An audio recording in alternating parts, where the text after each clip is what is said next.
Eu cumprimento a todos que nos assistem, porque nós já demos um bom dia hoje, iniciando o nosso trabalho aqui com a entrevista da nossa colega Ângela, que nos trouxe muita informação e nos fez melhor, o dia ficou melhor, viu, Ângela? E melhor ainda agora com a presença do Ivo, que nós vamos falar um pouco, porque vamos entrevistar o nosso colega Ivo. Então, deixa eu apresentar o projeto. Esse é um projeto, é a terceira edição do projeto História da Engenharia Narrada pelos ex-alunos. E nós estamos entrevistando e disponibilizando no site, disponibilizando para os entrevistados, para quem se interessar, e pretendemos fazer uma edição física, né? Temos os arquivos, fazer uma edição, né, em textos e fazer uma publicação com as fotografias e tudo mais. Então você é muito bem-vindo. Antes eu quero agradecer o CREA mais uma vez pelo patrocínio, porque esse projeto não estaria acontecendo se não ocorresse esse patrocínio do CREA-MG. E pretendemos continuar. Nós temos aqui uma equipe que nos apoia, e eu não vou citar nomes, que é uma equipe maior, mas eu agradeço a toda a equipe de apoio que está presente e os que não estão presentes por esse trabalho. Esse trabalho iniciou, para conhecimento seus, a partir de depoimentos de um colega nosso, Geraldo Dirceu de Oliveira, o conhecido GDO. E nós vamos entrevistá-lo possivelmente na terça-feira que vem. Ele é o grande responsável por isso que está acontecendo aqui no museu. Ele tem uma obra, né? Ele tem uma memória fantástica e as narrativas dele são muito prazerosas. E cada vez que eu participava de uma reunião e que o Geraldo Dirceu começava a falar das histórias dele, eu falava assim, não é possível, isso tem que ser gravado. Então agora, o que eu vou fazer? Eu vou gravar todas as reuniões. Quero que tudo seja gravado.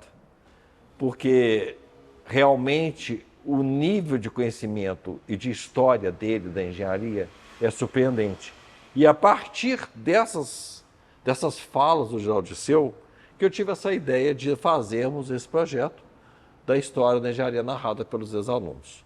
E você aqui é o nosso convidado de hoje. Eu pedi a presença da outra convidada, que é a Ângela, porque nós somos contemporâneos. E a Ângela esteve aqui hoje, fizemos uma ótima entrevista, né, Ângela? Foi muito agradável. E agora, Ivo, a hora da vez é sua. Viu? Então, Ivo, nós estamos aqui, temos um roteiro, mas eu estou começando a abrir mão do roteiro. Estou começando a relaxar, ficar mais em casa e falar com você o seguinte: nós começamos sempre escutando o colega sobre a história dele, infância, juventude, o estudo, a família, a cidade, o bairro, tudo que você quiser falar, você é livre para falar. E eu deixo você falando, fica aqui pensando no que vai ser a sequência do nosso trabalho. Okay. Então você pode começar narrando sobre você, sobre a sua trajetória, até antes do curso de engenharia. E também, assim, tudo que você quiser colocar é bem-vindo. Perfeitamente. Então, bom dia a todos. Quero dizer que é um motivo de muitíssima alegria estar aqui. Primeiro, porque a escola da UFMG é a nossa casa, é a nossa família. Dois, porque eu estou encontrando aqui com colegas que são contemporâneos, colegas de sala, né? E que hoje nós temos uma convivência fantástica, porque nós viramos uma família. Sim. Não é isso? E de ser convidado para participar desse projeto, que eu parabenizo a associação, que é a História da Engenharia. A História da Engenharia, a gente fazer parte da escola de engenharia é um motivo de muita honra e muito orgulho. Isso eu vinha pensando, né? Gente, que bom, eu faço parte da história da engenharia. Essa profissão que nós abraçamos com amor, com paixão, né? E já estamos aí exercendo há 45 anos, fora os estágios e os estudos, né?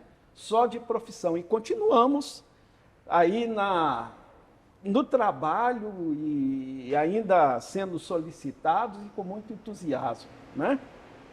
Então, parabenizo a associação. E mais um motivo ainda de muita alegria é que eu sou associado de 2 associações apenas. O IMEC, o Instituto Mineiro de Engenharia Civil, instituto do qual eu sou um dos fundadores, eu sou sócio número 2, que foi disputado lá no Par ou Ímpar, e eu caí no 2, mas eu poderia ser o 1 também. E sou associado também da Associação dos Ex-Alunos, fui associado pelo saudoso presidente Tássio Primo Belém Barbosa, que continua morando no nosso coração. Com certeza. E que fez um grande trabalho. Ele elevou muito a nossa associação, né? Então, eu tenho todos os motivos para estar muito feliz aqui agora. E falar também da minha vida, da minha trajetória desde novo, também é uma coisa que me enche de alegria, me dá uma emoção muito grande, porque eu acho que todos nós temos uma história, né? Não foi fácil para ninguém chegar aonde nós chegamos. Teve uma trajetória, um caminho, uma luta. E eu já ando escrevendo a história da minha família.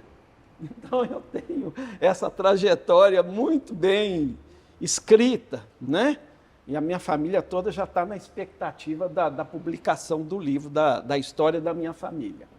Bem, mas... Eu vou te pedir uma informação. Sim, que por falha minha, eu peço desculpas, eu não falei o seu nome completo. Ah, pois não. Tá, porque eu não apresentei ele como... Então, meu nome é Ivo Silva de Oliveira Júnior, né? Sou engenheiro civil, formado aqui pela nossa querida escola da UFMG em 1978. Pois é, ótimo. Então agora você pode continuar, porque foi falha minha, me desculpa. Ok, a história da minha família começa assim, numa origem muito humilde. Meu pai morava em Carmo do Cajuru, depois foi morar em Divinópolis. A minha avó ficou viúva, meu avô era um açougueiro, mas logo depois que ele faleceu, a minha avó entrou numa dificuldade financeira muito grande, porque ela teve 18 filhos, dos quais, nesta época, 9 já haviam falecido. Então, ela tinha 9 filhos, vivendo numa dificuldade financeira muito grande, com apoio de instituições. E meu pai, que sempre foi um bom filho, nessa época ele tinha 13 anos, e ele fugiu de casa para Belo Horizonte, para trabalhar, para ajudar a mãe dele. Ele fugiu ajudando um caminhão de levar mercadorias, frutas, essas coisas, e ele disse que ele veio trabalhando como toco. Não sei se você sabe o que é o toco de um caminhão. É que antigamente o freio do caminhão não segurava o caminhão carregado. Então tinha que ter alguém para colocar o toco na roda. E meu pai era o toco. Então quando o homem ia parar, ele reduzia a velocidade, ia parando e ele gritava, toco! E meu irmão pulava lá da carroceria do caminhão, já com o toco na mão, e colocava na roda para o caminhão parar e ficar estacionado. Olha que interessante. Chegou em Belo Horizonte sozinho, aos 13 anos. Já tinha um irmão que morava aqui, trabalhava de recepcionista aqui nesse Hotel Amazonas, aqui no início da Avenida Amazonas, mas ele negava de ajudar a mãe. Então meu pai assumiu a ajudar a minha avó. E desde então ele passou a vida inteira focado em ajudar a minha avó, até os últimos momentos da vida da minha avó. Isso, né? Então ele foi um filho excelente, estudou pouco, até o diploma primário, e ele contava com muito orgulho que ele tinha passado com 4,5, mas a professora já não suportava mais a presença dele em sala. Então ela chamou ele e falou, Ivo, que ele também chamava Ivo, eu sou Júnior, né? Ivo, eu vou te dar o meio ponto que está faltando, eu não te aguento ver mais a sua cara, não. E ele ganhou o meio ponto e ganhou o diploma de primário. Mas era um homem extremamente inteligente, um homem visionário e um homem que, posso dizer, que revolucionou mesmo uma família. E ele fez muita diferença. Minha mãe era filha de um subtenente da Polícia Militar. Naquela época ainda que a Polícia Militar não pagava tão bem, hoje a polícia me parece que paga muito melhor. Ele ganhou o título pós-morte de tenente, né? Então ele terminou a história dele como tenente, mas enquanto vivo ele chegou a subtenente, morreu novo, morreu jovem com 44 anos. E minha avó também veio de uma origem humilde, apenas 3 filhos, mas ela queria muito educar os filhos e tudo, e minha mãe foi a única filha, porque eram 2 filhas e um filho, foi a única que estudou. E minha mãe já foi uma mulher assim, dessas que está na frente do seu tempo, né? Ela começou, a rebeldia dela começou quando ela não quis seguir o caminho das moças daquela época, que todas iam para o Instituto de Educação estudar o curso normal, não era? E Sim. minha mãe foi para a escola de contabilidade, isso já foi a primeira rebeldia. E ela formou em contabilidade e ela foi trabalhar num lugar que talvez algum de vocês ainda lembrem. Ali ao lado do Parque Municipal, no viaduto Santa Teresa, tinha um posto de gasolina por baixo do viaduto, que se chamava Posto Viaduto. Sim. E ela passou a ser a gerente e a contabilista do posto. Lembro disso. E meu pai, que chegou com 13 anos, ele lutou muito, dormiu no Parque Municipal, disse que comia banana para mandar recurso para a mãe. Mas ele foi crescendo, porque ele ficava ali ao lado do posto, e ele descarregava caminhão, e os motoristas de caminhão e ônibus deixavam ele dormir dentro do ônibus, ele já tinha um lugar para morar, né? Gente. E ali, quando ele foi servir o exército modificou a vida do meu pai, porque meu pai aprendeu a dirigir no exército, a carteira dele de motorista era uma carteira de motorista do exército, e ele ali aprendeu a dirigir caminhões, dirigir ônibus. E quando ele saiu dali, ele já era um motorista profissional e já começou a dirigir caminhão e ônibus. Aí ele foi trabalhar como representante da Eno. Essa do sal de frutas Eno, né? Ele foi um representante da Eno e ele viajava pelo Brasil inteiro. Ele relata até que uma época que ele teve em Santa Catarina, caiu neve. Então ele conheceu a neve dirigindo aqueles furgões verdes, né? Do sal de frutas Eno. E ele, então, ia abastecer o furgão no posto Viaduto. E aí ele viu a minha mãe, que era, naquela época, modéstia as favas, como a gente diz, era bonita mesmo. Era uma menina bonita, era considerada a princesinha do posto Viaduto. Ali os patrões tinham ciúme dela, mas era fila de carro ali para abastecer, porque todo mundo queria fazer o pagamento ali para a história ótima do posto. Que agradável, né? Isso. E meu pai, ele também ficou de olho na princesinha do posto. Princesinha, né? do posto. Minha mãe conta uma história muito engraçada, que um dia chegou lá, um dia de sábado, mandou limpar o carro todo e colocou uma vitrola no capô, né, do carro, e começou a tocar uma música, a mesma música, uma tal de Morena, quem te contou, assim, eu já puxei na internet, existe mesmo a música, e acho que ele tocou essa música 3 horas lá, né, e o patrão dela morrendo de ciúme, né? Conceição, será que esse diabo desse homem não tem outra música para tocar? Já não suporto mais esse homem tocando essa música. Eu sei que ali foi meu pai frequentando, achando ruim que o carro não estava limpo, ia sempre reclamar com a princesinha, que mandava arrumar o carro, limpar direitinho. O cliente sempre tinha razão, era o lema do posto, né? Acabaram se casando, né? E naquela época meu pai já tinha um carro, um táxi, e ele foi melhorando de vida. No final ele se tornou um empresário. Ele começou com 2 ônibus na linha Pirajá, que hoje é o bairro São Paulo. Que ótimo. Depois ele comprou a Aviação Saudade.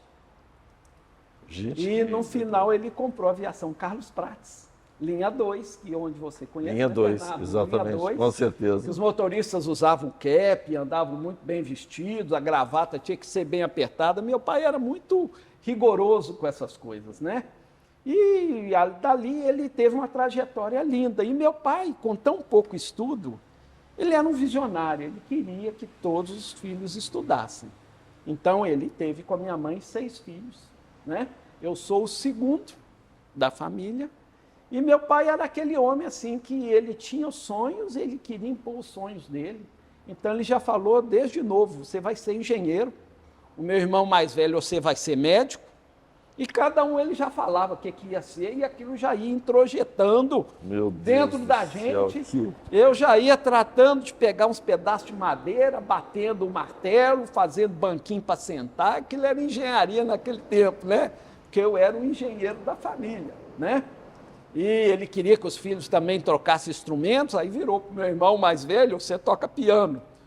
Você vai tocar acordeon. Fiquei chateado da vida, porque naquele tempo acordeon era considerado um instrumento jeca, né? Era uma sanfona. Difícil. Nos colocou para estudar aqui, alguém deve lembrar, da academia do Elias Salomé, aqui na rua Espírito Santo, eu acho que é na rua Espírito Santo, e ali eu já fazia até parte do Bando dos Cariúnas, né? Que era a orquestra da academia de música do Elias Salomé, né? Mas eu fui ficando chateado com aquele negócio da acordeon, né? E comecei a meio que enrolar, e um dia ele ficou meio chateado. Quando eu cheguei em casa, cadê o acordeon? Já tinha sido vendido, né? Eu perdi a chance. Depois eu quis aprender a tocar violão, porque violão estava na moda, né? Roberto Carlos, guitarra, violão, né? Aprendi a tocar um violãozinho. E toquei muito na igreja que eu frequentava, porque a gente é evangélico, né? Então a gente tocava muito na igreja. E hoje ainda eu toco com os amigos na roda, assim, quando tem aí que eu não, né? Toco mais ou menos, então, mas com os amigos a gente tem coragem. Mas eu estou dizendo isso assim por causa da visão do meu pai, né? Um homem com pouco estudo, mas queria que os filhos estudassem, queria ver a família crescendo. E quando chegou lá, assim, pelos 11 anos, meu pai, que veio para essa cidade de uma forma muito humilde e fez todos os tipos de trabalho que um ser humano pode fazer, e sempre entendeu que todo trabalho é muito honrado, ele nos ensinou a trabalhar. Então, quando eu tinha 11 anos, eu fiz o meu primeiro trabalho. Caiu a galha de manga do vizinho para o lado da nossa casa, e eu recebi a notícia que o que caiu do muro para cá era nosso, né? Eu já recolhi as mangas todas, botei numa vasilhinha de alumínio com a alcinha, acho que é caldeirão que aquilo chama, caldeirão. O que é uma vasilha que tem uma alcinha de alumínio? Botei as mangas ali, saí pelo bar e vendi, faturei meu 1.000 pela primeira vez, era 1.000 alguma coisa, não sei se é 1.000 cruzeiro, o que era, eu faturei meus primeiros 1.000. E a partir dali eu sempre quis trabalhar. Não acostumei a viver sem um pouquinho de dinheiro no bolso. Então, eu fiz muitas coisas. Eu engraxei sapato, eu fui o rei do picolé, vendi muito picolé, vendia picolé na porta ali do Cine Pompeia ali. Eu era o rei do picolé, eu vendia 200 picolé por dia. O que fazia o picolé? O picolé tinha um rapaz lá que ele, eu não lembro aqui no nome dele, mas ele pegava os meninos todos do bairro que queriam trabalhar, mandava comprar aquela caixa de isopor, né? Os mais poderosos tinham uma caixa de 200 picolé, era minha, né? E os outros que começavam com 10, 20, 30, as caixinhas pequenininhas, mas eu era exagerado, eu gostava, né? Mas eu fiz de tudo. Eu vendi no ponto de ônibus o tal do caramelo de leite, não sei se alguém lembra disso, ficavam os meninos no ponto de ônibus, vendi caramelo de leite no ponto de ônibus, corri de fiscal da prefeitura, aconteceu também. Vendi maçã na porta da igreja São José, corri de fiscal também. Vendi uns docinhos ali na avenida da rodoviária, quando o pessoal ia de táxi para a rodoviária, né? Eu ficava no sinal vendendo doce também, vendi muito. Que vanguarda isso. Eu fiz isso tudo, né? Foi sua escola da vida. Foi escola da vida. E eu fui sofisticando. Por que eu fazia isso? Porque primeiro era muito jovem mesmo e não sabia fazer outras coisas. Mas meu pai depois começou a nos convidar para trabalhar na empresa de cobrador. Mas o meu pai tinha um gênio muito difícil. E de vez em quando eu brigava com ele. Quando eu brigava com ele, eu ia ganhar o dinheiro na rua. Quando eu fazia as pazes com ele, eu voltava para a empresa e ia ganhar o meu salário que ele me pagava lá, que naquele tempo tinha um salário de menor, né? Então ele pagava, né? Eu tenho até que ver isso aí depois, porque ele não me assinou minha carteira, não. Mas ele não assinava minha carteira, não, né? Mas, então, horas eu estava ali, na empresa, horas eu estava trabalhando.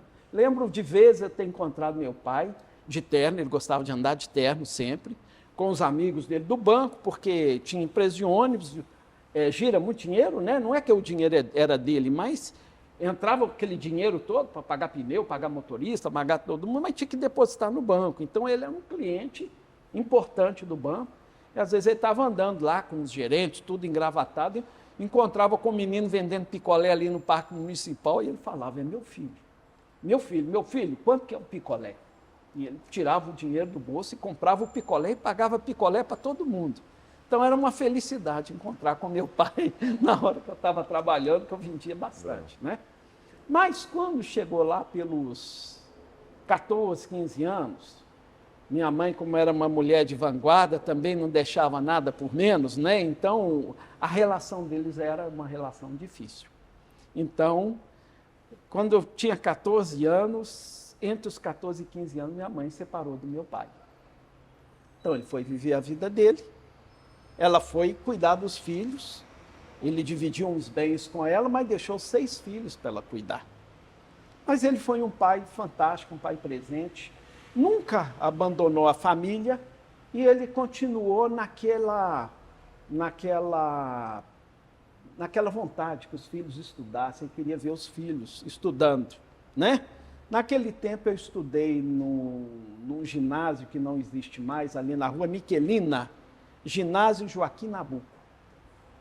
E eu era assim, aquele aluno que não estudava não, mas também não dava trabalho nenhum, passava em tudo, via o professor falando, passava em tudo, sempre passava com tranquilidade, nunca dei trabalho. Mas também assim, aprendi muita coisa não, fui. Quando chegou a época de fazer o científico, né, que naquela época a gente fazia o científico, meu pai falou, meu pai sempre presente, meu pai é aquele pai assim, que ele estava separado, mas sábado tinha que almoçar com ele, toda tinha que almoçar com ele. Então, ele instituiu assim uma mesadinha, mas para ganhar a mesada tinha que almoçar com ele. Então, todo sábado, todo mundo estava pronto para encontrar com ele, almoçar com ele. E gostava do churrasco, gostava do restaurante do Tavares, que vendia aquelas caças, aqueles bichos, né? E toda semana almoçando com ele, ele distribuindo a mesadinha dele, né? Aí ele falou, ó, meus filhos, vocês estão agora indo para o científico? Então, agora eu preciso colocar vocês numa escola melhor, porque depois eu quero que vocês continuem estudando. E como a gente era evangélico, ele escolheu o Colégio Batista, né? E eu entrei no Colégio Batista achando que ia ser mamata, né? Que eu sempre, a minha vida de estudante era meio mamata, né? Mas aí eu comecei a apanhar. Nos primeiros 6 meses do Colégio Batista eu apanhei muito, muito, muito. Eu estava indo mesmo assim, para a derrota mesmo, achando que eu não ia dar conta, porque era difícil demais, e era um povo muito exigente, e é prova toda hora. E foi ali, nos primeiros meses de Colégio Batista, nesses 6 primeiros meses, que eu fui apresentado ao livro, né? Pela primeira vez na minha vida, eu fui apresentado aos livros. Eu perguntei para uma colega minha, como é que você consegue tirar nota boa em química? Eu não consigo. Ela falou, aí eu leio no livro e eu aprendo tudo. Eu falei assim, eu também vou ler o livro, então eu vou aprender tudo também, né? Aí eu comecei a engolir os livros, inclusive o livro da Beatriz, né? A gente estudava no livro da Beatriz Alvarenga, Antônio Máximo, né? Aí eu comecei a adorar a física, comecei a adorar a química, essa parte de ciência me agradava muito, ao ponto do professor de física conseguir me distinguir, ali ainda no primeiro científico, como uma pessoa que tinha potencial para fazer parte do clube de ciências do Colégio Batista. Aquilo ali era uma honra muito grande, né? Eu, no meio da turma, ter sido escolhido para fazer parte do clube de ciências, mas ainda muito inseguro, né? Um dia, fazendo a prova lá, o professor me percebeu olhando a prova dos outros. Aí ele me pegou, me passou um sermão na hora da prova. Falou, Ivo, o que você está olhando na prova dos outros? Você está copiando coisa errada, senhor? Você sabe mais que todo mundo e fica olhando para a prova dos outros? Eu fiquei muito sem graça, eu falei, professor, nunca mais na minha vida eu olho a prova de ninguém. A partir de agora eu só vou olhar a minha prova. Passei a ser mesmo um aluno exemplar, dedicado, principalmente em física, que eu morria de medo da física, mas eu amava a física, até hoje eu amo física, sou apaixonado. Hoje eu sou apaixonado com física nuclear, com mecânica quântica, sou apaixonado com astronomia, com essas coisas. Hoje eu tenho uma paixão imensa, mas naquele tempo eu tinha assim aquela vontade, aquela curiosidade, mas ainda não tinha muito aquela confiança, né? Mas a partir do momento que eu comecei a ser eu mesmo, e eu fiz a promessa comigo, eu comecei a estudar muito, comecei a aprender muito, e naturalmente eu fui me destacando. Não é que meu apelido lá na escola, no Colégio Batista era o Preto, né? Meu nome era o Preto, o Preto, né? Não é que o Preto começou a brilhar na escola, e aí eu fui realmente um excelente aluno da minha turma, praticamente absoluta, e do colégio eu fui dos bons alunos do colégio, eu sempre tive muita distinção. Então, um dia, já terminando o terceiro ano, eu perguntei para o meu professor de Química assim, professor, o senhor acha que eu vou conseguir passar no vestibular? Ele falou assim, você já passou. Aí eu saí extasiado.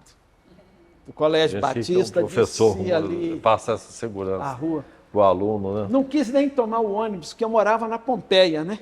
Não quis tomar o ônibus, não. Fui andando para casa, mas aquilo eu ia sonhando, eu vou ser um engenheiro, igual meu pai queria, eu vou ser um engenheiro, né?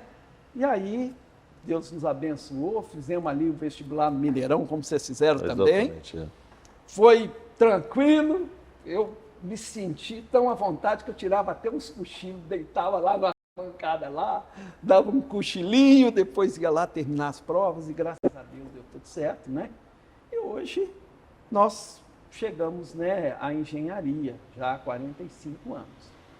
Então, nossa, essa é a história da minha vida. Bom, eu já vi que você é um bom redator. É? Você pode concluir seu livro mesmo. Nós queremos participar desse sucesso. Eu estou escrevendo isso aí com bastante cuidado. Você foi muito feliz nessa narrativa aí da introdução, acima do que a gente esperava, né? Sim.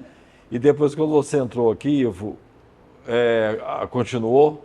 você continuou com os livros, os colegas, os professores, as impressões da escola, porque eu me lembro de um sistema mais rigoroso, tanto no ensino básico, não sei se vocês concordam, que a gente lá ficava perdido com tanta matéria, com tanto rigor, mas não tinha a pessoalidade, a identidade que aconteceu quando nós viemos para aqui.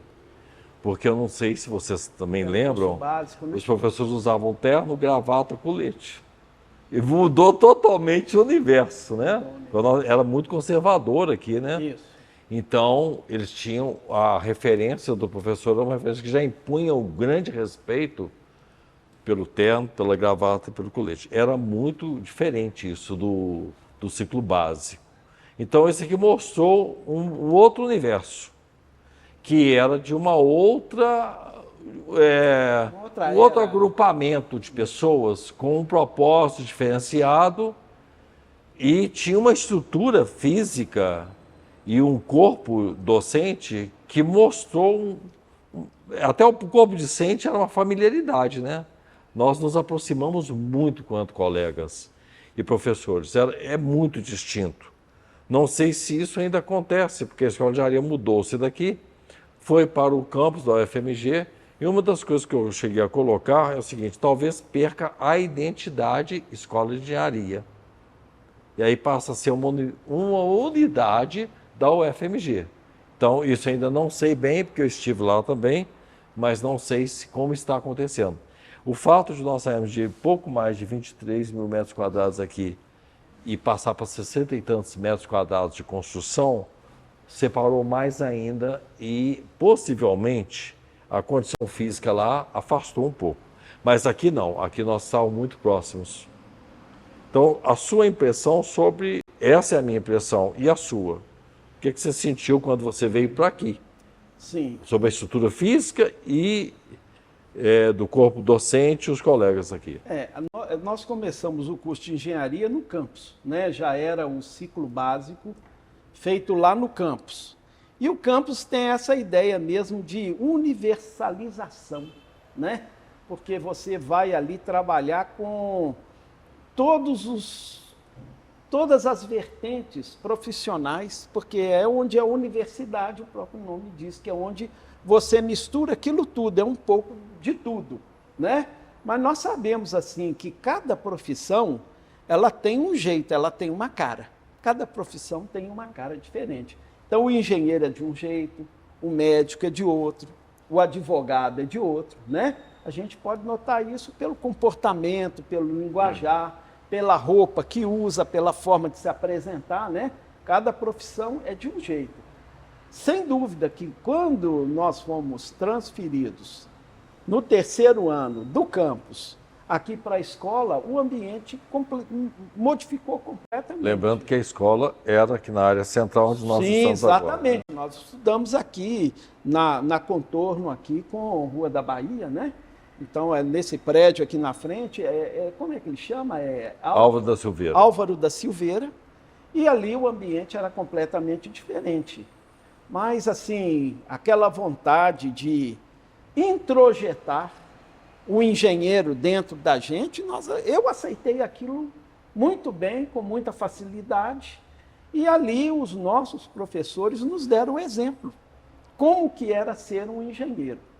Muito embora eu sempre fui também um pouco rebelde, acho que eu puxei um pouco minha mãe naquela rebeldia, naquela vontade de ser diferente, né? Eu me lembro de uma vez, ainda contando reminiscências, de eu andando ali na Rua Espírito Santo, já depois de formado, eu me encontro com meu pai, deparo com meu pai, né? O homem que andava só de terno, né? No finalzinho ele ficou mais esportivo, mas ele andava só de terno. E eu andando assim bem descontraído, né? Eu era barbudo, tinha o cabelo todo enrolado, encaracolado, e andava só de roupa jeans, né? E ele me puxou a orelha, né? Falou: meu filho, você é um doutor, você é um engenheiro, você tem que andar com uma roupa de engenheiro, né? Eu falava: pai, mas aí não tem nada a ver, não, que eu era meio assim... Alternativo. Naquele tempo era meio boizinho, a gente chamava de boizinho, né? Eu era boizinho, né? Então eu fazia questão de ser uma pessoa mais assim, mais moderninha, né? Mas eu tomei até, como se diz, uma tapa na orelha, porque quando eu fui procurar o meu primeiro emprego, após formar,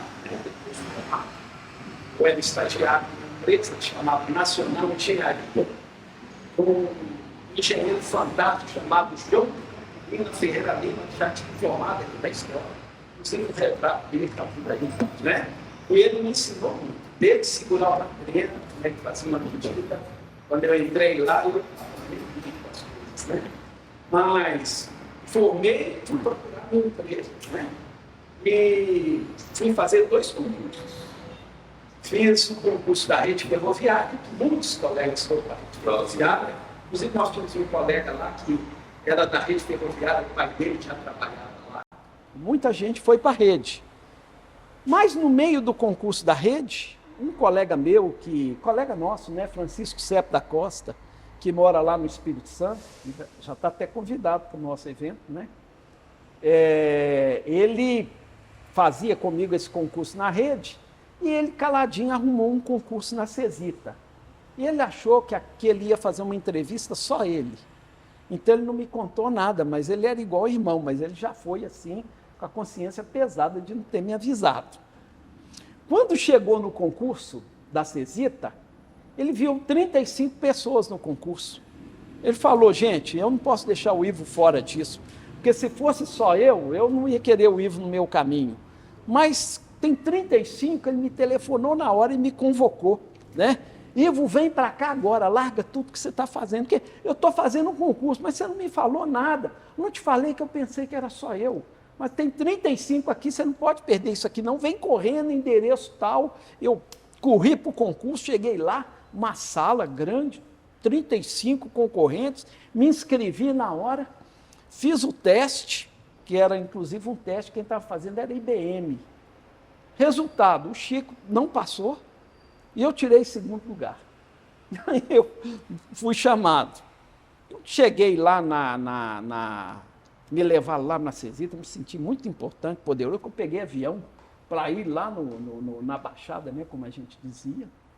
E chegou lá, eles queriam me convencer que era para eu trabalhar com computador, eu ia ser uma nova profissão que estava surgindo, que era o analista de sistema, que hoje é o engenheiro de computação, não sei se é. Eu falei, gente, não quero esse emprego, não. Eu sou engenheiro civil, eu quero ser engenheiro civil. Se vocês quiserem me dar, eu até venho, mas eu não gosto muito, não. Resultado, não passei, não fui escolhido entre os 5. Eu tinha tirado no teste o segundo, mas na hora dos 5 entrevistados eu não tinha o perfil.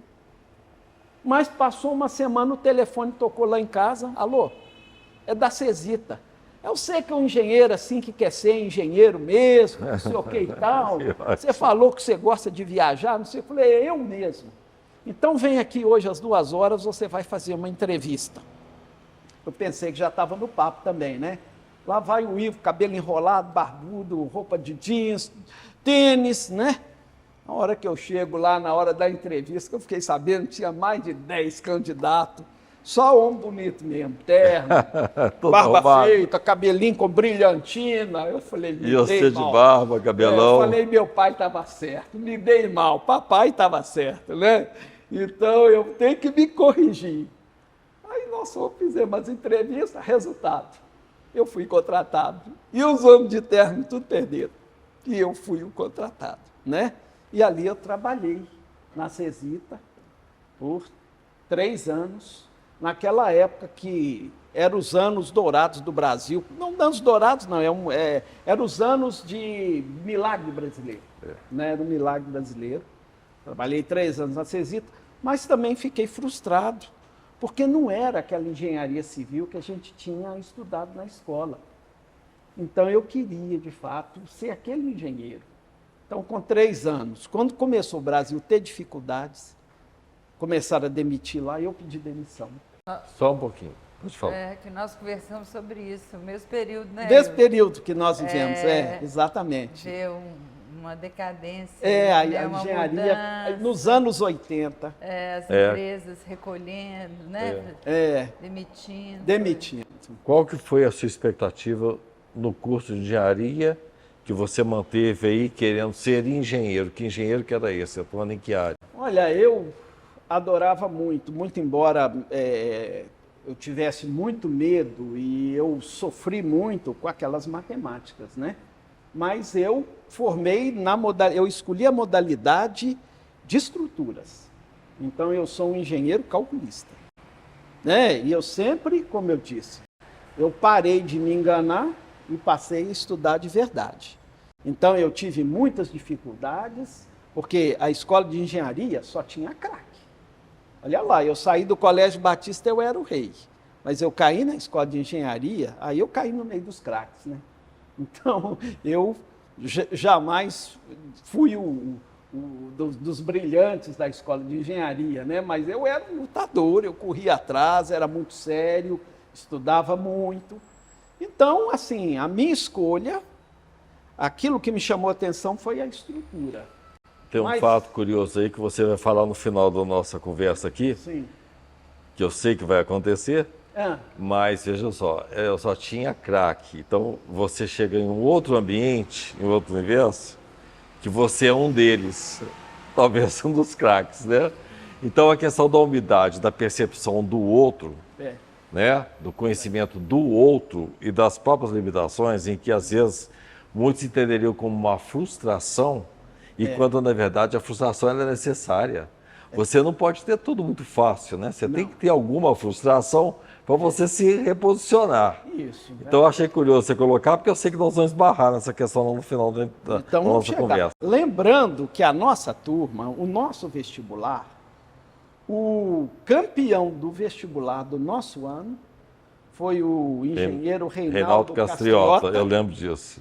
Que estudou na nossa turma e foi o medalha de ouro da nossa turma também, foi o Reinaldo Castriota, foi o campeão. Nós estivemos estudando na mesma sala do homem mais inteligente da UFMG, foi nosso colega. Como é que eu, né, oriundo do Colégio Batista, né? Lá eu era o rei, mas eu caí no meio dos craques, não tinha jeito mesmo. Então eu tive que calçar a sandália da humildade, né? E lutar muito para acompanhar. Mas a minha preferência foi o cálculo estrutural, que é uma área que muita gente assusta com ela. Mas olha, eu gostava muito da parte elétrica, eu gostava muito da parte hidráulica, apanhei muito na parte hidráulica, mas eu tinha essa visão também. E na parte de arquitetura que nós estudamos, eu também amava muito aquela área. Então aquilo tudo estava no meu universo, da minha vocação. Então, quando eu estava na CESITA gerenciando, supervisor de obras de modernização da CESITA, muito embora eu tenha feito lá coisas muito importantes, porque nós construímos o primeiro lingotamento contínuo da América Latina. Foi a CESITA, porque a CESITA é aços especiais. É lá que a gente fazia aço inox, aço silício, né? E eu participei do primeiro lingotamento contínuo, porque antigamente eles faziam, a gente chamava de picolé, porque parecia uma forma de picolé, e fazia um picolé gigante de aço ferro-gusa, né? De aço mesmo, já era o aço, já, porque o ferro-gusa, ele é puro ferro, né? Depois você coloca os aditivos e ele se torna, o nióbio, essas coisas todas, ele se torna um aço especial. Então, quando ele se tornava o aço especial, era um picolé de aço, e aquele picolé era colocado numa máquina chamada laminação a frio. E aquela máquina pegava aquele picolé de aço vermelho ainda e batia nele, e ele ia afinando, afinando, afinando, no fim ele virava uma lâmina. E aquela lâmina enrolada, são esses rolos de aço que são vendidos. Eu tinha muita curiosidade, andava na usina, eu queria aprender tudo. Mas nós fizemos o primeiro lingotamento contínuo. O que é o lingotamento contínuo? É um lingote, que é uma placa que tem uns 15 centímetros de altura por 1 metro de largura, e que ela já sai da máquina pronta, já sai aquela peça com esse formato comprido. E ali você consegue transformar aquilo em lâmina muito mais fácil. Então eu participei de coisas importantes, participei de reforma de fornos elétricos, de forno AOD, que faz o aço, que é esse de obra, né? Aço carbono, e participei também no VOR, que é onde você faz o aço especial, o aço inox também, junto com os fornos elétricos. Então era assim um trabalho muito nobre que eu fazia. Isso foram durante 3 anos. Mas ele não me preenchia, 3 anos? Ele não me dava aquela sensação de eu estar trabalhando naquilo que eu aprendi na escola e que eu gostava. Quando começaram as demissões, eu falei, vai chegar em mim, não chegaria, porque eu era engenheiro novo, eles não estavam demitindo engenheiro novo, estavam demitindo os mais antigos. Mas eu pedi demissão e eu parti para o outro, que já era mais de engenharia, que não era a especialidade. Então eu construí uma construtora de São Paulo, chama Donos Violentos, um sistema de abastecimento de água de Garanhuns. Ali eu fiz barragem, fiz as adoreiras, fiz as caixas d'água, fiz a ETA, né? A estação de tratamento de água, e comecei a fazer a distribuição da cidade também, então conheci essa área também. Mas olha, eu saía de uma empresa estatal do Banco do Brasil para entrar numa empresa privada. O tratamento que o engenheiro tem num tipo de empresa é um, no outro tipo da outra empresa é outro. Já não era mais em Belo Horizonte, eu já não andava mais de avião, eu era dirigindo carro na estrada, ou era de ônibus. Então, assim, tive que morar, não era mais na minha casa, tive que morar num hotelzinho simples, até porque é para sobrar mais do salário. Então, eu tomei um choque muito grande. E em pouco tempo, meu pai, um homem visionário, né? Volto no meu pai, né? Meu pai é um personagem muito importante na minha vida. Terminado lá o serviço de Carandaí, eu fui procurar emprego e eu não encontrava emprego. E eu lembro que um professor nosso ensinou na escola. Não sei se algum de vocês vai lembrar, mas o professor falou, olha, o engenheiro civil, o perfil do engenheiro civil é trabalhar numa empresa. 95% dos engenheiros civis são empregados de alguma grande empresa, da rede ferroviária, de uma empresa de siderurgia, numa empresa construtora, 95%. E nós temos agora surgindo uma nova, como eu diria, uma nova parcela dos engenheiros, que são os autônomos. Lembro disso perfeitamente na aula. E mal sabia eu que eu ia acabar sendo um autônomo. Porque, terminado o serviço, saí da Cesita, pedi demissão, entrei na Gomes Lourenço, terminou minha missão na Gomes Lourenço. Um diretor da Cesita me convidou para trabalhar para ir prestando serviço para umas construções. Aí já era a Marte Engenharia, a OCM Engenharia. O meu patrão era o Lauro Orsini, que era um dos diretores da Cesita. Mas a empresa dele tinha dificuldade de pagar um engenheiro integralmente. Ele começou a ter dificuldade. Ele me chamou e, infelizmente, ele teve que me explicar e me demitir, porque a empresa não estava conseguindo, né? Era um luxo muito grande para as pequenas empresas dele. E eu passei por um período desempregado, porque não tinha emprego. E aquilo dá uma frustração, uma tristeza. Isso foi década de 80? Isso foi na década de 80. Na metade para frente? 82, 83, bem eu estava nessa fase, né? E meu pai, aquele homem sempre visionário, meu filho, eu tenho uns lotes ali, eu quero te ajudar a você construir sua casinha. Sempre o cara desse jeito, né? Meu pai foi fantástico. Uma coisinha que eu esqueci de contar do meu pai, que fez muita diferença na minha vida. Quando eu entrei para o Colégio Batista, no primeiro ano, a matéria que mais me prejudicou, que eu não estava conseguindo aprender nada, era o inglês. Eu era ruim mesmo no inglês e uma coisa falava na minha cabeça: você nunca vai saber falar inglês. Eu via meus colegas tudo passando, tirando nota boa e eu só tirando nota ruim. E eu chamei meu pai e falei: pai, eu não vou aguentar o Colégio Batista. Não é por causa das outras matérias que eu já ia engrenando, é porque eu não sei inglês. Ele falou: meu filho, você vai estudar inglês.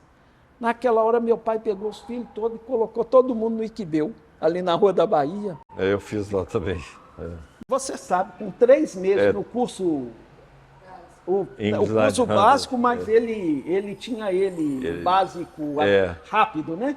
Em 3 meses eu estava falando inglês. No final do primeiro ano eu já era o cara que sabia mais inglês de todo mundo. Os meninos já não sabiam nada, eu já sabia muito bem. E meu pai ficava assim comigo: fala um pouquinho de inglês para me ouvir. Ele era doido para me ver falando e eu ficava amarrando, né? Ah, pai, que é isso, pai? Fala para ele ver que você fala inglês, fala uma coisinha em inglês aí, tinha esse negócio, né? E isso fez muita diferença na minha vida, porque a Cesita também queria alguém que falasse inglês, que fizesse reuniões em inglês. E o inglês naquela época, pouca gente sabia inglês. Hoje é uma obrigação, né? Não tem jeito de não saber, né? Então a minha família também toda puxou muito para línguas, porque eu descobri que eu tinha a facilidade para línguas, né?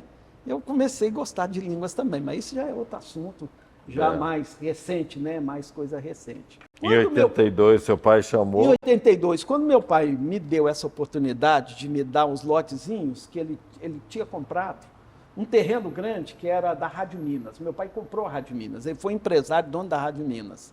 E lá tinha uma antena muito alta. E para segurança do bairro, num raio de 200 metros em volta da antena, não podia ter construção nem nada, porque se o vento batesse, a antena caísse, não podia cair na casa de ninguém.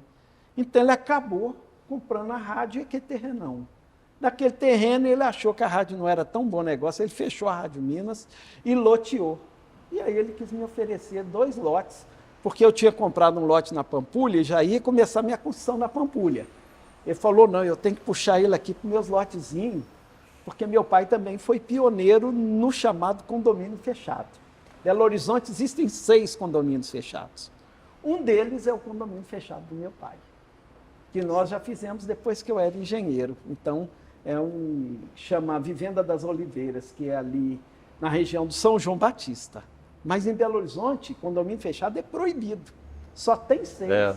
Só tem 6 porque são 6 que existiam, né? Então eu fui construir a minha casinha lá no condomínio fechado e ali eu fiz a minha primeira construção da vida. Aquilo ali me deu aquela alegria de ser aquele engenheiro que eu queria ser, mas sobretudo, quando eu botei a minha placa na obra, o bairro, que aquela região era uma região começando, começou a aparecer gente me contratando para fazer projeto arquitetônico, cálculo estrutural, projeto elétrico, projeto hidráulico, com a minha plaquinha na obra. E dali, praticamente, eu fiz a minha vida de autônomo. Porque naquela época, por dificuldade, eu estava dando aula para o curso técnico, eu fui professor. Eu fui professor de segundo grau. Nos 5 anos que eu fui aluno da UFMG, eu fui professor. Já não vendia bala mais, já era professor, né? Dei aula de química, dei aula de física e dei aula de inglês também. Aí, terminado o curso, eu trabalhei na Cesita, na Gomes Lourenço e na Márcia CM Engenharia. Perdi os empregos, aí eu tive que dar aula. Eu tive que dar aula porque assim, eu queria mesmo estar trabalhando como engenheiro, mas a oportunidade que me surgiu foi a lecionar. Então eu fui dar aula para o curso técnico, dei aula 5 anos para o curso de edificações. Quase todos os alunos passaram pelo meu escritório, foram meus estagiários. Isso onde? Qual escola? A escola era o IEVEN, Instituto Educacional Venda Nova, IEVEN. E lá, a maioria dos meus alunos passaram pelo meu escritório, porque cresceu demais. Eu tive uma época que eu tive mais de 20, tudo meu era estagiário, né? Todos desenhando. Eu tive mais de 20 desenhistas. E esses todos que passaram pelo meu escritório hoje são engenheiros civis. Eles me chamam de mestre mesmo, me consideram um professor para eles. No final, já na minha carreira, eu fui convidado na PUC, eu fui professor da PUC também, né? Dei 3 anos naquele Instituto de Educação Continuada da PUC. Qual disciplina? A disciplina NR18, curso de Engenharia de Segurança do Trabalho. Certo. Né? Então, assim, jamais assim, isso é mais recente, né? Então, essa foi minha carreira de professor também, né? E a profissional continuou como autônomo? Não, aí, depois que eu fiz a minha casa, apareceu tanto cliente, tanta coisa para eu fazer, que aí eu me agigantei, né, como engenheiro. Eu abri escritório, botei gente para trabalhar, e de lá para cá, eu sou engenheiro autônomo. Nunca mais fui, assim, empregado de uma empresa. Passei a ser um engenheiro autônomo, porque também, depois que a gente é autônomo, a gente não quer mais ser empregado de ninguém, né? Então, muitas pessoas passaram no meu escritório, são muitos engenheiros hoje que fazem a rede que trabalham, inclusive, comigo, porque são meus parceiros. Como eles trabalham comigo igualzinho, eu ensinei para eles. Então, os meus braços hoje, os meus tentáculos são muitos. Meu escritório é um escritório, assim, parece até um escritório de advocacia, um consultório, porque a turma está toda trabalhando fora dali, né? Ô Ivo, sua história está fantástica. Tá boa? Está boa demais. Só que além dessa trajetória como profissional de engenharia, você também desenvolveu uma outra área de conhecimento que eu cheguei a fazer referência a ela aqui hoje. Sim. E vou citar. Pois não. Eu tenho vou repetir, né?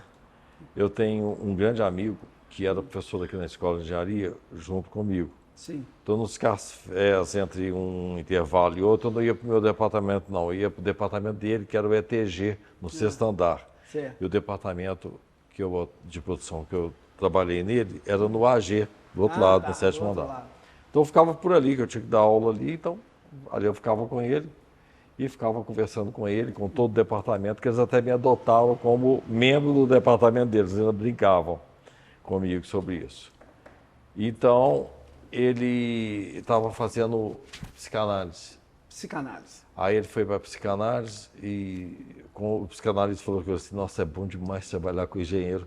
É um conforto que vocês têm uma capacidade resolutiva, imediatista, focam, não dispersam e a gente atinge o objetivo. Então está muito fácil trabalhar com você.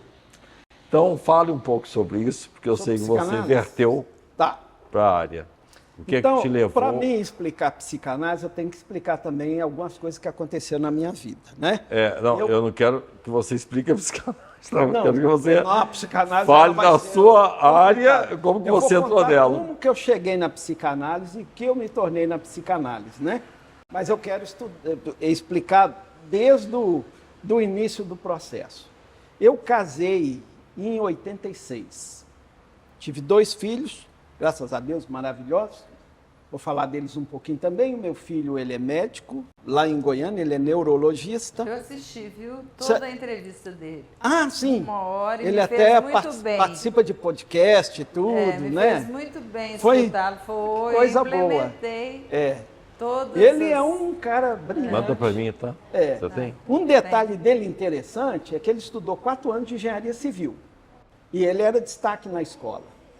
Por exemplo, os projetos elétricos dele é os melhores possíveis, porque ele trabalhava comigo. E a arquitetura, professora de arquitetura dele, eles falam que confisca o trabalho do aluno. Confiscou o trabalho para ficar na escola como modelo de trabalho de arquitetura. Então, ele era um excelente arquiteto também. Que eu também, desculpa, modéstias Fábio, eu também sou bom nessa área também de desenhar arquitetura, né? E ele, então, no 4º ano, ele me procurou e falou, pai, está tendo um vestibular de medicina, o que você acha? Eu falei, meu filho, você tem que fazer aquilo que você ama, que você... né? Eu posso fazer o vestibular? Pode, meu filho, mas é muito difícil. Ele falou, pai, não sou ruim igual você pensa, não. Foi lá e 1 semana fez o tal vestibular, passou. Foi o melhor aluno da escola, tenho esse orgulho de falar, né? Posso falar porque é verdade, né? Ganhou prêmio em dinheiro por ter brilhado naquele exame que o governo faz, e o resultado dele subiu a nota da escola, né? Depois ele fez aqueles testes para residência, passou em neurologia. Como a namorada dele era de Goiânia, ele optou por Goiânia, que ele passou em Belo Horizonte, passou em Curitiba e Goiânia, e ela também, ela namorava com ele, porque ela também estudava, né, medicina, ela é pediatra, e recentemente esse casal lá, muito bonitinho o casal, e meu filho está bombando, como neurologista, fazendo podcast, colocando coisas na internet, né, tive muita alegria. A minha filha também é muito brilhante, né? A minha filha, ela fez intercâmbio na Alemanha e voltou com a cabeça de filósofa. Falou, pai, quero estudar filosofia. Bom, os engenheiros ficam meio preocupados com esse negócio, estudar filosofia, outra área e tudo. Mas, filha, é da mesma área, estuda direito, botei ela na escola de direito. Quando chegou 6 meses, ela queria me bater. Pai, eu não quero ser advogado, eu quero ser filósofa. Então, tá bom, minha filha, vai ser filósofa. Formou lá na UFMG em filosofia. Depois ela falou assim, pai, quero estudar mais. O que é?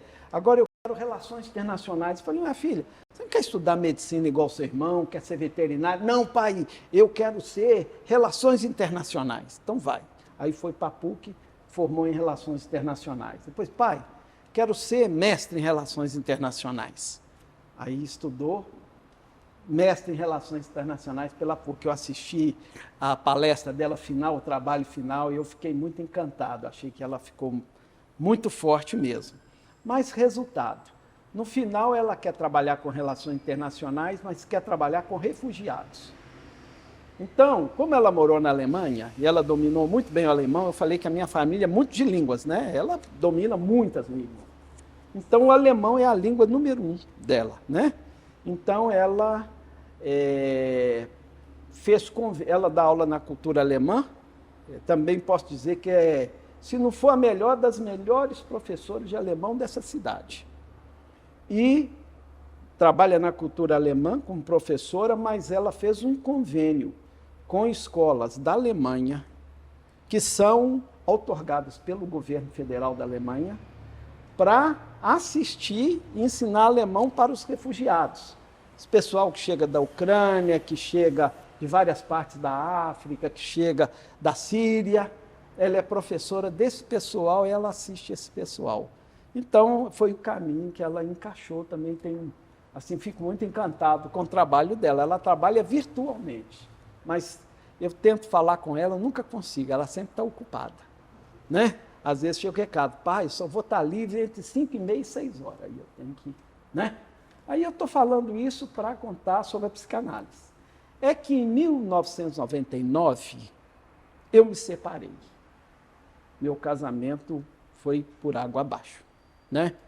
E é um processo muito doloroso na vida da gente, a separação. Principalmente que meus filhos tinham 11 e 13 anos. Então, eu comecei a ficar muito afetado, porque foi uma separação litigiosa, foi uma separação difícil. E eu tive muita resistência do lado da minha ex-mulher, porque ela passava para os meus filhos uma imagem que não era boa minha. Então eu tive que lutar muito com essa questão com os meus filhos, e meus filhos começaram a ficar assim estranhos comigo. Muito embora eu me esforçasse muito, porque eu vinha também de uma família separada, mas a gente tinha muita aceitação com o pai da gente.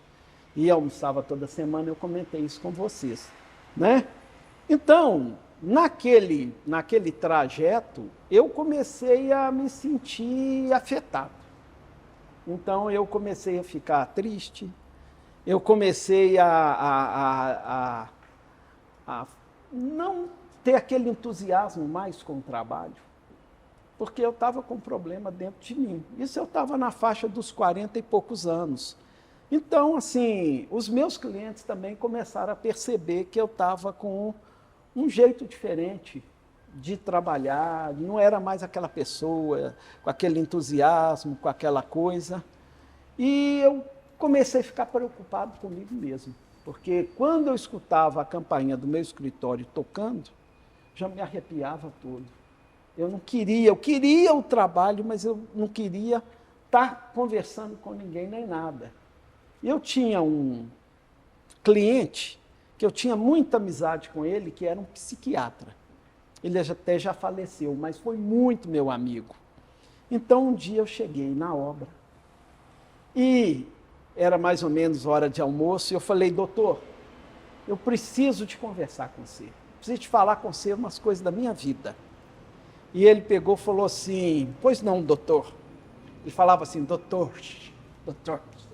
Aí ele pegou e estendeu um papelão no chão, deitou no chão, botou as mãozinhas dele assim na barriga e falou assim, doutor, eu preciso de ficar nessa posição, que eu tenho um problema de estômago. Na verdade, ele tinha câncer. Ele não tinha muito tempo de vida mais não, mas ele era um psiquiatra.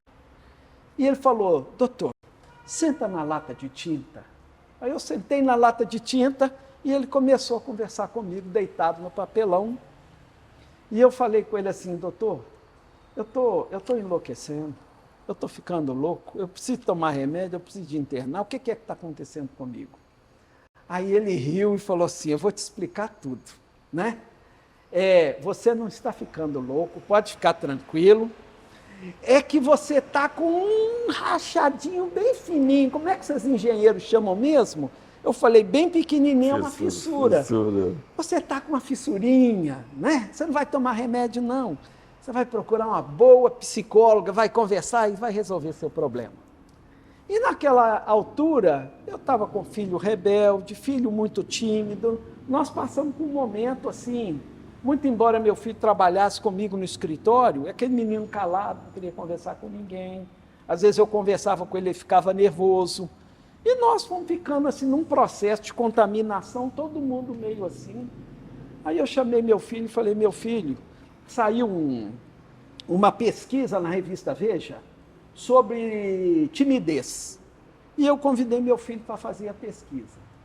E eu fiz 24 pontos de timidez. E eu falei, meu filho, eu estou muito tímido, eu também tenho problema de timidez, eu vejo que você também é muito tímido. Faz o teste também aqui na revista Veja, você quer fazer, ele quis. Aí ele deu muito mais pontos do que ele era muito mais tímido do que eu.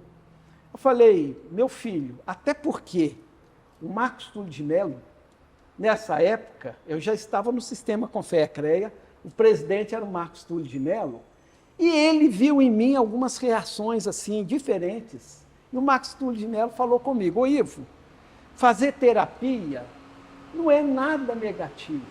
Eu também faço, eu acho que você precisava fazer uma terapia. O Marcos Túlio, ainda vou falar com ele isso, vou lembrar ele isso, né? E eu fiquei com aquilo na cabeça também. Eu falei, meu filho, vamos fazer terapia? Acho que nós estamos precisando. Naquela época eu botei a família toda, eu e os 2 meninos na terapia de psicólogo. E passei 7 meses fazendo a terapia de psicólogo. Até que uma noite, uma amiga minha, que era muito boa nessas coisas de separação, eu comecei a fazer parte de uns grupos dessas coisas, e ela falou, Ivo, estou estudando psicanálise. Eu falei, o que é psicanálise? Eu não sei o que é psicanálise. Olha lá, ó, psicanálise é assim, vai estudar a vida da gente, os problemas da gente, as dores da gente. Eu falei, e entre psicanálise e psicologia, o que você acha? A sua opinião? Ela falou assim, olha, eu não tenho dúvida que psicanálise é muito mais forte, mas por quê? A psicanálise dá uns tapas na cara da gente e faz a gente acordar, faz a gente pensar. Psicanálise é violenta, é boa demais. Eu falei, eu estou com uns probleminha aqui, o que eu faço, hein? Ah, vai lá na escola, conversa com os professores, faz uma pesquisa, faz uma entrevista com eles. Aí eu marquei uma consulta, fui na escola de psicanálise, que é a escola que eu acabei estudando, fui conversar com uma psicanalista chamada Rose, abri meu coração para ela, contei as coisas estranhas que estavam acontecendo. Aí ela pegou e falou assim, olha, você pode fazer uma análise, que é muito importante, isso aí, né? Mas por que você não estuda? Você já vai aprendendo e já vai encaixando tudo, né? Então é aquela crise dos 40, dos 44. Entrei na escola, estudei psicanálise, fiz minha análise 2 anos, com o marido dela, que é o professor Sérgio, me fez um bem tremendo. Só que no final dos 2 anos eu tinha virado psicanalista e o professor começou a virar o meu analisando, né? O analisado, né? Eu então virei para o meu professor, falei, professor, eu vou parar aqui com o trabalho. Ele riu demais. Eu preciso te contar, em junho eu começo a fazer o curso de psicanálise. Então, muito bem. Na sua escola, viu? É mesmo, no NEP? Então tá. Já fiz Conversou contato. com o professor Sérgio? Poderia começar agora, sabe? Com a turma que começou em novembro. Mas como eu estou iniciando uma série de tarefas e eu estou fazendo os outros estudos para dar uma aula num curso aí, eu preferi esperar uma turma nova que é em junho. Olha Show só. de bola. A psicanálise fez a diferença total na minha vida. Isso tem quanto tempo, Ivo? 20 anos? Eu formei em psicanálise eu formei há uns 17 anos atrás. Você é conhecido hoje como Ivo, psicanalista, tá? É conhecido? Eu fui falar de você com um colega meu, ele falou assim, o Ivo, psicanalista? Exatamente. Pois é. E é uma grande trajetória, pelo que eu estou vendo, e diversa, né? Porque, veja você, as mutações, os alcances, as conquistas, todo esse legado e agora você editando isso. Então, como nós temos um tempo aqui que se esgota, sim, né? Eu queria que você desse uma dica para os engenheiros. Se é possível, você falar alguma coisa para eles. Em qual sentido? No sentido, sim, da trajetória profissional, da segurança pessoal, dessa identidade com eles mesmos, do ponto de vista da segurança. Com a Ângela eu exploro isso muito hoje, e eu exploro muito também. Sim. Inclusive passando pela autonomia e sobre... Ainda vou falar um pouquinho de psicanálise, né? Que eu disse que a psicanálise foi transformadora na minha vida. Recomendo a todos fazerem.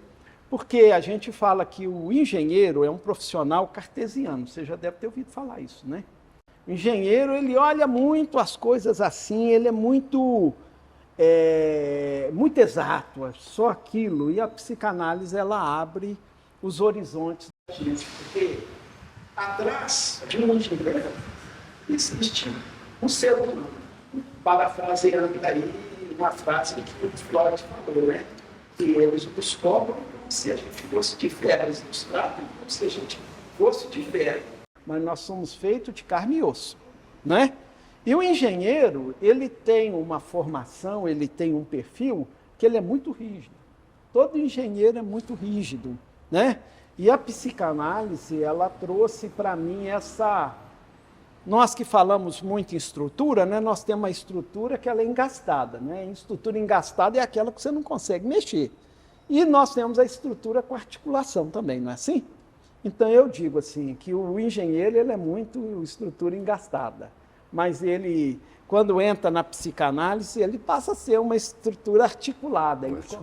Ele consegue analisar muito as coisas, porque a psicanálise, eu não terminei de falar, mas depois do meu curso, Eu fiz pós-graduação também, eu me tornei um psicanalista clínico e exerço a psicanálise clínica até hoje, né?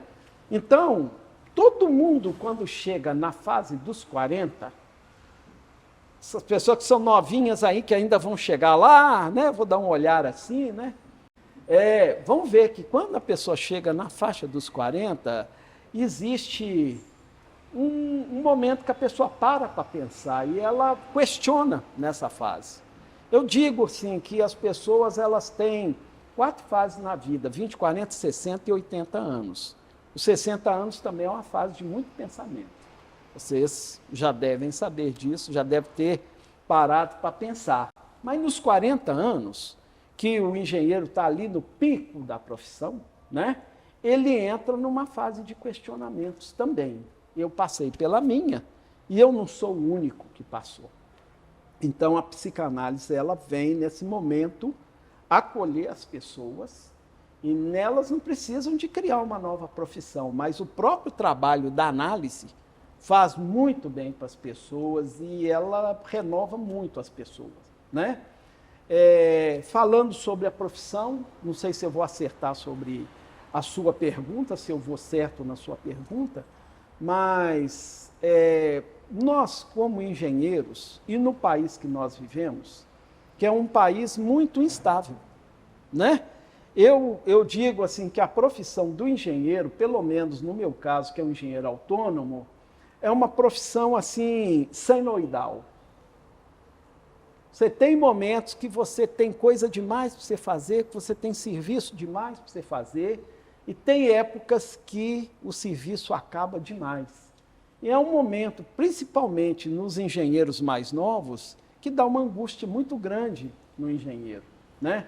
Porque quando você está passando porque tem a onda, tem a crista, né? E tem como é que fala mesmo que a gente fala? Tem a crista e tem a parte baixa da onda. Quando você está na parte baixa da onda, a pessoa questiona muito.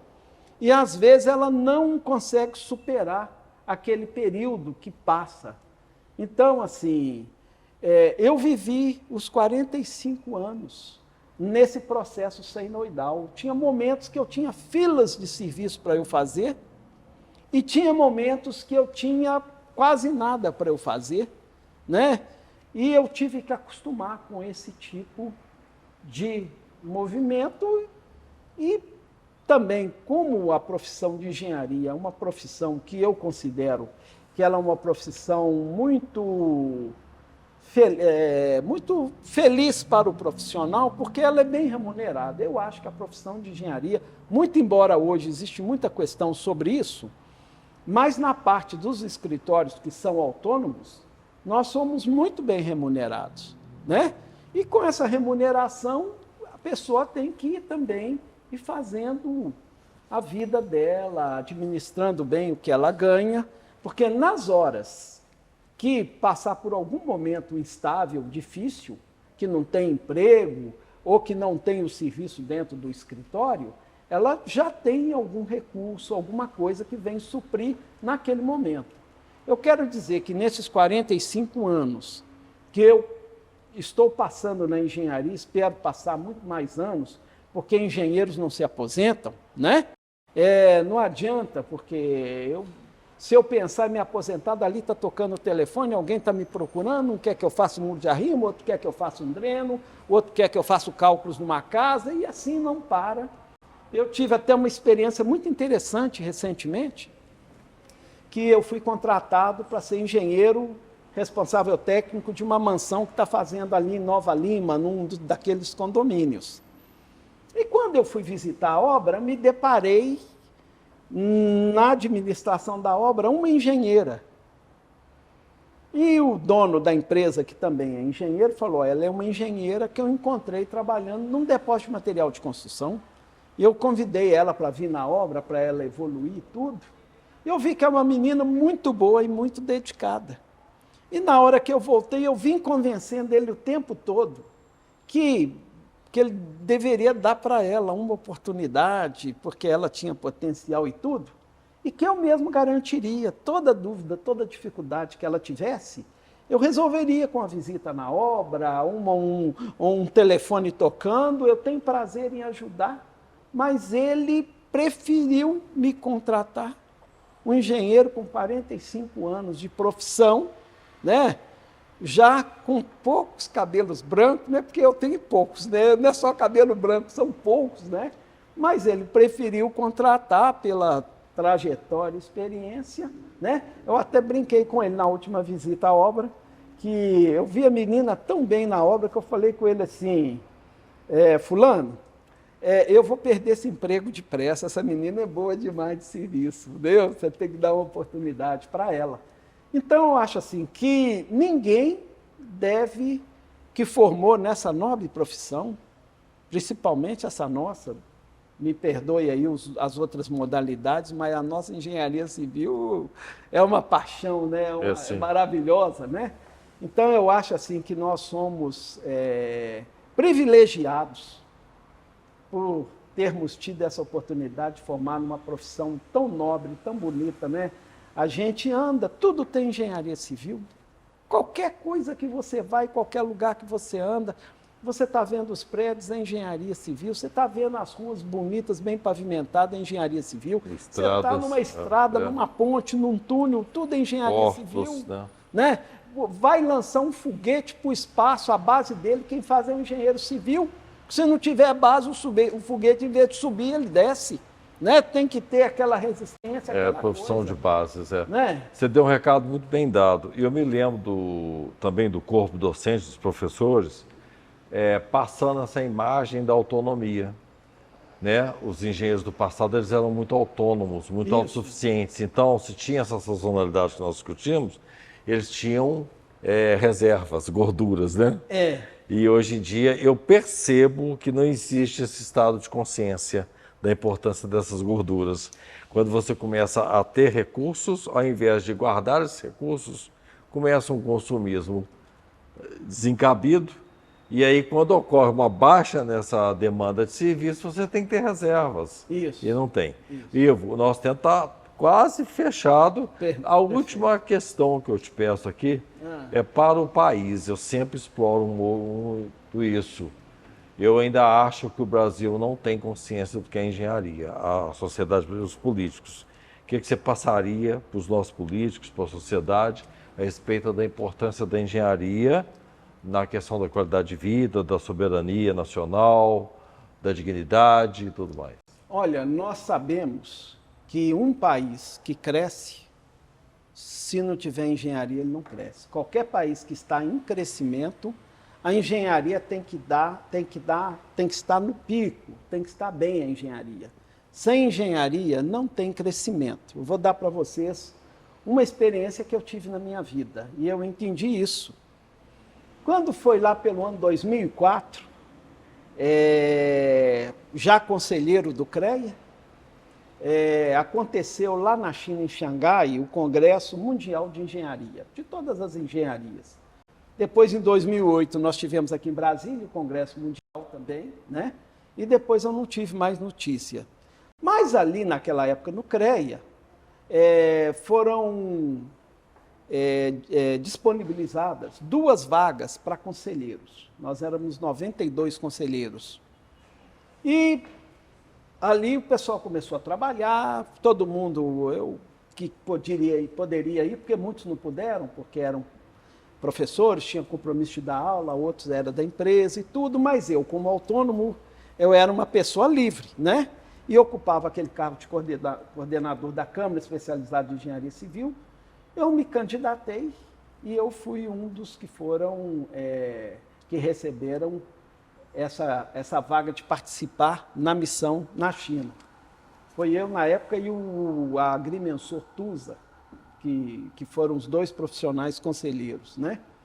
E para ir na China, eles me deram um cartãozinho que era escrito em inglês de um lado e por trás era escrito em mandarim. Ou seja, para os chineses saberem quem que eu era, né? Para eu me apresentar, se tivesse um problema, uma delegacia, uma coisa qualquer, se eu me perdesse. E uma coisa que eu notei lá na China, que estava iniciando, já estava no processo de crescimento, mas para vocês terem uma ideia, em 2004, Em Xangai, era 98% de bicicleta e 2% de carro. E eles não produziam carro. Naquele congresso, eles estavam discutindo se a China ia produzir carro.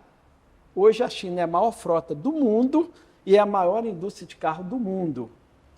Então, quando eu me apresentava para qualquer pessoa da China, que eu mostrava o meu cartão, que eu até aprendi como que mostrava na China. Na China você não pode pegar um cartão e fazer assim, não. Na China você tem que botar ele na mão como uma joia preciosa e oferecer ele para a pessoa.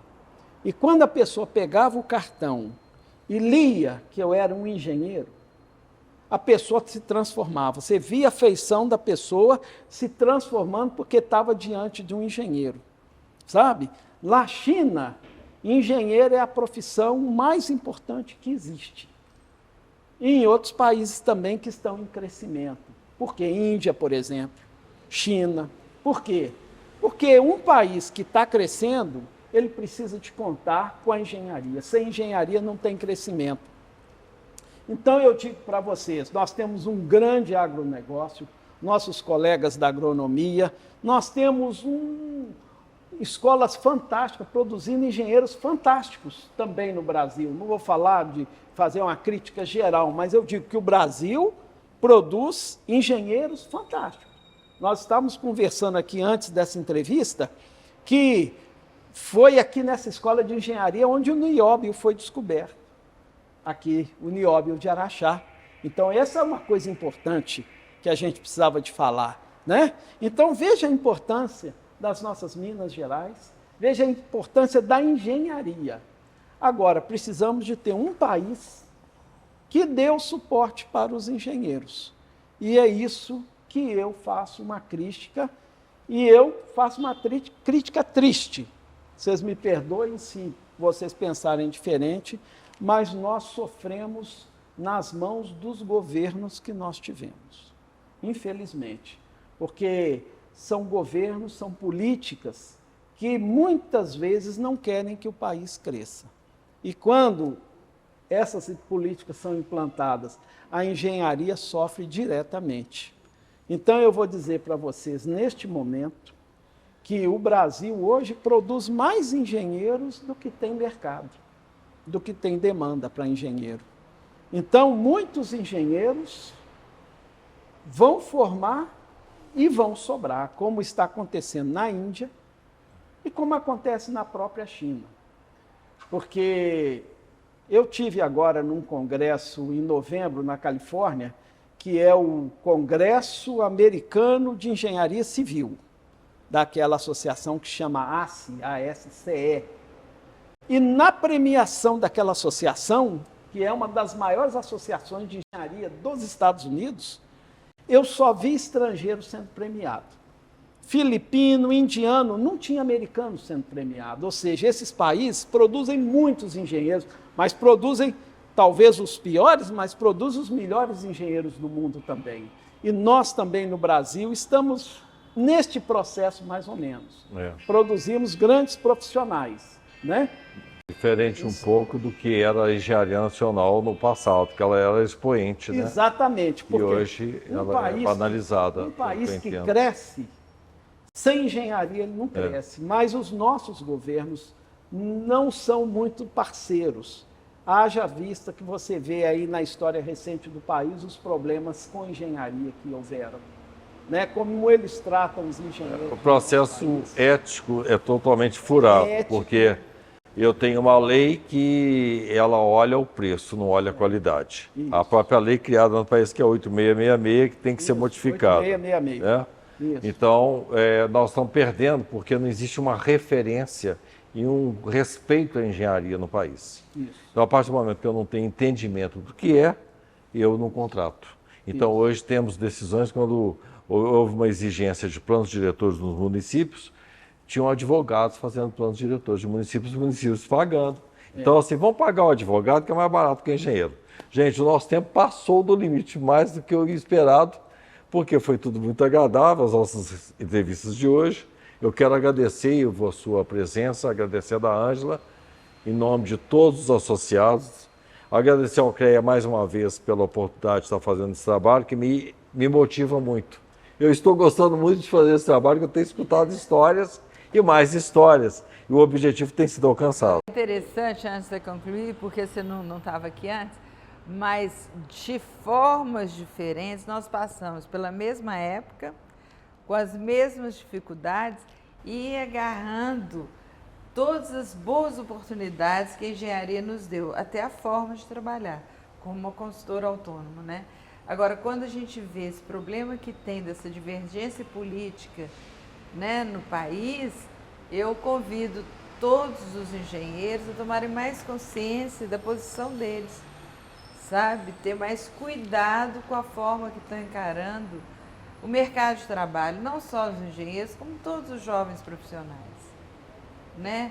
Estão sendo muito induzidos a alcançar meta, tem uma competição que não é técnica, que não vale a pena. E o resultado aqui é importante, né? Então, o resultado, o progresso, a soberania, que é o foco. E o próprio resultado. A questão da autorrealização, né, e do reconhecimento. O trabalho tem que fazer sentido para a vida da gente. O Ivo falou e a gente vai procurando uma forma de ver mais sentido na engenharia que a gente faz.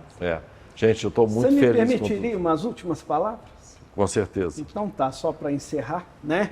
Uma palavra eu queria dar para os engenheiros, né? Quem faz a engenharia somos nós os engenheiros. Você é o engenheiro e você vai fazer a sua engenharia. Então, se você é sério, se você quer fazer uma engenharia bonita, uma engenharia responsável, você quer valorizar a sua profissão, você é o engenheiro, você faz a engenharia. Nós temos engenheiros e engenheiros, para ser bem moderno, engenheiras e engenheiras, né? Mas você é que vai fazer a profissão. Quer dizer, ame com fé e orgulho essa profissão que você abraçou. E como vocês no início falaram do CREA, do sistema Confea-CREAS, né? Que é uma coisa que está dentro de mim, porque a partir do ano 90, a partir dos anos 90, quando o IMEC foi fundado, nós começamos a interagir com o CREA. Nossa primeira entrada no CREA foi a partir do ano 2000. IMEC, Instituto Mineiro de Engenharia Civil, é bom que todos saibam. IMEC, Instituto Mineiro de Engenharia Civil. Nós entramos no Conselho do CREA como instituição no ano 2000, muito embora já interagíssemos já há mais de 10 anos com o Conselho. E de lá, eu como representante do Instituto Mineiro de Engenharia Civil, né, estou lá há praticamente 23 anos, passando por diversos cargos de diretoria, cargos de coordenação da Câmara de Engenharia Civil.